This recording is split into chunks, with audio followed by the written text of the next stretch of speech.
If a euthanasia law or an assisted suicide or assisted dying law were enacted, in my view, it would be bad law. Good law is law that is impregnable to misinterpretation or misapplication, and I don't believe that it would be possible, if the principle of the sanctity of life were conceded, to draw a line reasonably and thereby limit the application of such legal provisions.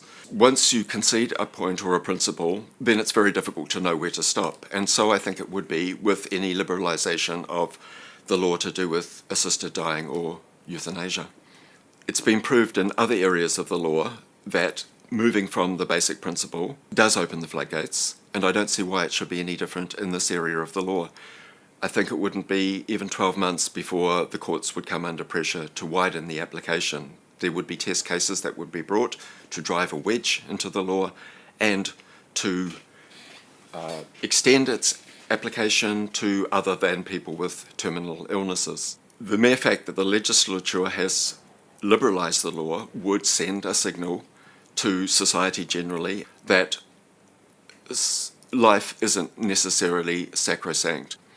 And I see intrusions into respect for life as leading inevitably to pressure on people in vulnerable situations. I'm particularly concerned about university students because of my experience over the last 30 years of dealing with them is that they are often in situations where they are distressed, they are anxious, and they're subject to external pressures. And I would hate one of those pressures to be that they should end their lives prematurely simply because society condones the ending of life.